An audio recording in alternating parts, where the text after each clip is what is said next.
Wondering what Wonder does next? How does ChatGPT help restaurants? And is tipping better or worse off through technology? That's all ahead on this week's Monday Minute.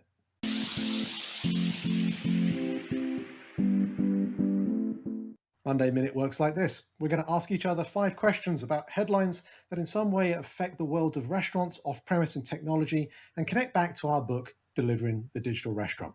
Are you ready? Let's go. Carl, first question's for you. ChatGPT hasn't quite broken the internet, but it sure does seem like everybody's using it. Everyone is talking about it. Now, ClearCogs says that they are putting it to use. So tell us what ClearCogs is doing and how it will affect restaurants. Yes. Well, restaurant businesses, as we know, are facing a challenge in making data driven decisions due to the overwhelming task of reviewing and analyzing data. And Clear Cogs has developed a solution that uses natural language processing technology, specifically ChatGPT, to analyze data and provide real time insights and recommendations to restaurants. Now, this is paired with Clear Cogs' predictive forecasting system, which allows restaurants to access accurate and actionable insights about their inventory, their operations through a simple text based query. The company is currently accepting signups for their pilot of this technology, and they believe it will be a game changer for the restaurant industry. Now, guess what, Meredith? All of that was written in Chat GPT. Yes, sorry, it wasn't me in my own voice. It's It interesting. sounded kind of like something Carl would say. Did you think? I thought it was a bit scripted for my liking. Look, the thing that I think is interesting about this is ChatGPT perhaps is making a lot of marketeers' life easier because you can take a content like I just did with the article, put it in, say, summarize this article and make it sound as if I'm a newscaster, which is what I did, and that's what it came up with. Let's talk about it though for a moment. This is a chat bot of sorts which will answer your questions like when will I run out of X product or what are my top selling items, a smart Alexa, if you will. More broadly, I think this technology is going to help align data insights into an answerable service. It may well help with customer inquiries, maybe an advanced form of chatbot in a customer facing context. I do think that there is certainly a role for it to play in helping influencers, helping social media posts. But I would say that you probably have a more recent example of something which you'd like to share with everyone. I do. I confess that our last Speaker Box article on Nation's Restaurant News, I tried to run it through ChatGPT first. I have to say, I felt really comfortable that I still have a place in the world as a writer. The first version that came out wasn't great. Maybe reflects more on how I ask the question than it does on what it's capable of doing. It was my first time using it, but certainly what it spit back to me was not ready for prime time and ended up spending a bit of time writing our article, Nation's Restaurant News, last week. So we're safe. That's what you're saying. We're okay. The future is secure as writers in this space. Good. Phew. All right. Very good. Well, let's move on to our second question. This one caught my eye. The Atlantic article. They often provide some form of social commentary, and this time they were asking, is technology helping the world of tipping or not?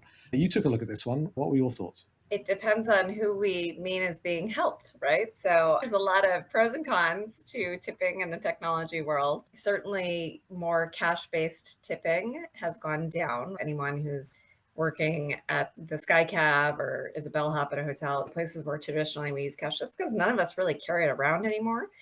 Every other place where non cash purchases have increased, tipping has increased.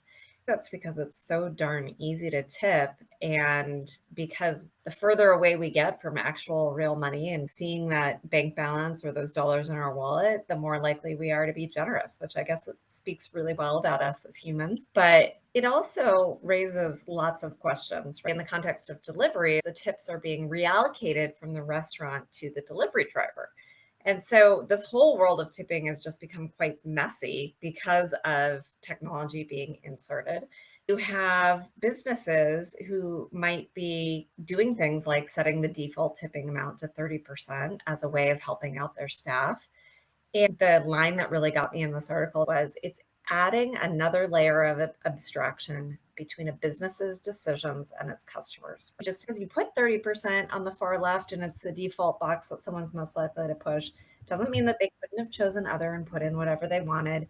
And so as a business person, you can wash your hands of that decision But as a consumer, you're left feeling like, holy cow, I just paid $14 for a latte.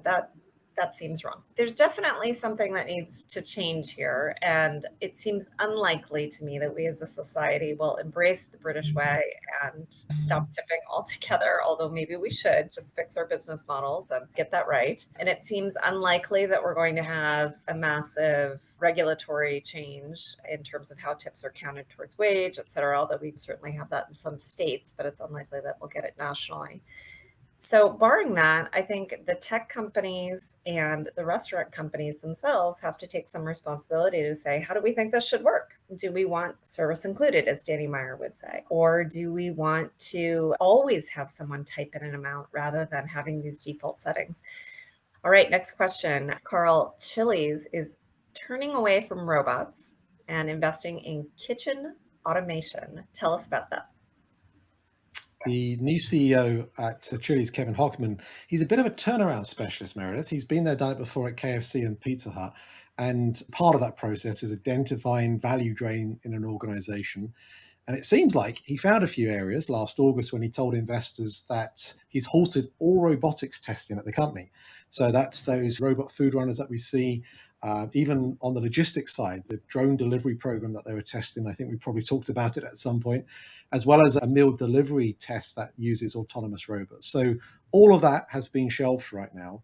And his comments were that robots were slower than what servers can do and didn't lead to any operational or performance improvements, and it didn't help employee working conditions either. What he said, where we should turn our investment, where we should turn our attention towards, is where we can actually have some very tangible value added. And he sees that in the kitchen automation space. Things can be cooked faster and better and lead to better levels of quality. One of the items in the article refers to steaks being cooked to a perfect level within just 3 minutes.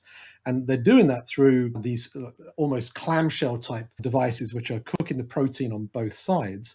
He says this is going to save the company millions of dollars. Partially it's around speed, but they also reference the return to kitchen complaints. So when someone has complained about the steak perhaps not being cooked to the quality that they desire, obviously it goes back to the kitchen. What can you do? There are some where you can't do anything about it. You've got to start with a fresh piece of steak.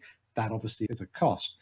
Enhanced cooking technology, which monitors the food's readiness, which monitors the ability for a consistent execution. That's really what this is about. You can see and get behind that idea behind how technology can help back of house. In our predictions for 2023, we talked about how automation in the back of house is going to become a core focus this year in particular. Whether it be with Chili's or with others, I think a lot of CFOs, CTOs are going to be asking themselves, where do we need to put our time and attention? Where do we need to put our investment? Because we can't spend it on everything. We can't put all of our dollars in all of the great new fancy things that are happening out there. Absolutely. And I think we've been saying it for a long time that robots are complicated, but an automated cooking device is relatively simple. And in some ways, that's been adopted with the consumer faster than it's been adopted in restaurants. So we look forward to seeing a lot more of that. Although I feel like you just told me with the clamshell grill that Chili's is putting George Foreman grills in their kitchen. Am I misunderstanding that? In my notes, I actually had George Foreman written there. And I thought, you know what, I'm not going to bring myself to suggest that was happening. But you just did it, Meredith. So I chose not to say that. But yes, that's what I envision on a slightly larger scale than Mr. Foreman's Probably. devices. All right, question 4. So Black Bear Diner has been in the news. They've been upgrading their technology footprint. What have they been up to? Why are you excited about this? Yeah, so Black Bear Diner put in a new POS system, but more interesting to me, a QR code order and pay system. And for those of you not familiar with Black Bear Diner, they're largely a West Coast brand here. It's family dining, right? It literally is a diner and it's got a log cabin inside theme, very retro, cozy, old school type diner. For them to be embracing QR code order and pay at table tells us that the world has changed. This is not some like newfangled semi-ghost kitchen omni-channel concept who's doing this. This is a business that has historically relied on a relationship between a server and the dining guest, saying, you know what, having consumers place their own orders and pay and have that all in the control of their hand themselves maybe is where the future's headed, maybe what people want. And they've said so far they've seen great results from it. I think this frankly goes along with the last story in terms of back of house automation. When automation happens, it isn't like all at once, bam, and all the jobs are gone. It's these little marginal things where then the humans can focus on things that only they can do, where the technology can focus where it does things best, which is things like accuracy, things like speed, things like data quality and storage, where maybe humans aren't as consistent at that. And I like the fact that they also are still keeping a self-ordering option available for customers that don't want to engage with the technology, which I think is part of the management of change. That will become less needed, but I think it's still nice that they're considering the clientele that doesn't want to use their phone as part of their dining experience. Okay, last question. I feel like this was the week of Wonder. Everywhere I looked, there were stories about Mark Lore and Wonder's giant pivot and everything that was going on. So tell us what they're doing. What happened with the trucks? You're right. It's been everywhere on LinkedIn. We spoke about this before, if you recall, and it's no wonder that we spoke about it before, because they have raised about $1 billion, this food delivery startup. They were valued at $3.5 billion. And this week they announced they're ending truck strategy. Now, what I mean by that is, if you recall, Wonder were delivering food and cooking the food in these trucks. So it was a mobile ghost kitchen. This week, Mark was very direct in announcing that they're pivoting away from this. He's been quoted quite extensively in the Wall Street Journal and a lot of the trade press out there. And everyone has very much been focused on, the truck strategy. The truck strategy never worked. I was someone that said it doesn't make sense to me that the truck strategy would work, because you don't necessarily always know where your consumer is. And so therefore the time that you're on the road is always going to be a potential value drain for you. And of course, we've been here before with Zoom Pizza, right? We saw that it didn't necessarily work for them. We also need to be mindful that any startup, it's not about the mistakes that are made on the way or the errors in direction.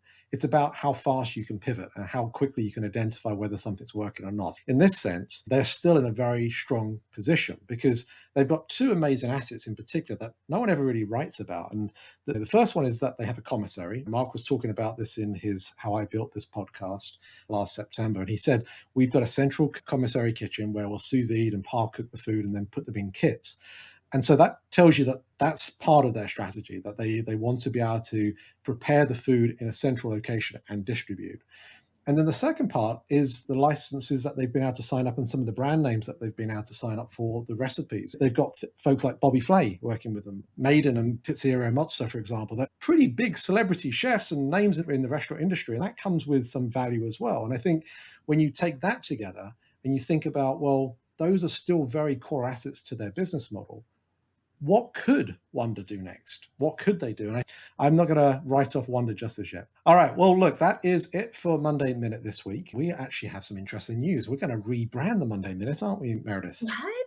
Yeah, it's still going to be Mondays, but we're going to rebrand this to the Digital Restaurant. And we'll do that in February, largely akin to our new book launch, which is called Delivering the Digital Restaurant, The Path to Digital Maturity. We'll reveal all as to when you can get your copy, but it's going to be a playbook that accompanies our first book, helping restaurateurs think about where they are on their path to digital maturity and really thinking about the steps that they need to take to get to being a better digital operator. So looking forward to that one.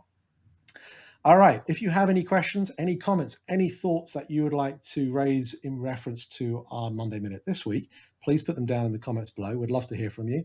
And similarly, if you've got any thoughts around what you'd like us to share in a future edition. But until next time, thanks for listening. The Monday Minute is available for you to follow and subscribe wherever you listen to your podcast. Watch us on YouTube and follow us on all our social media Learn.Delivery channels. Thanks for listening.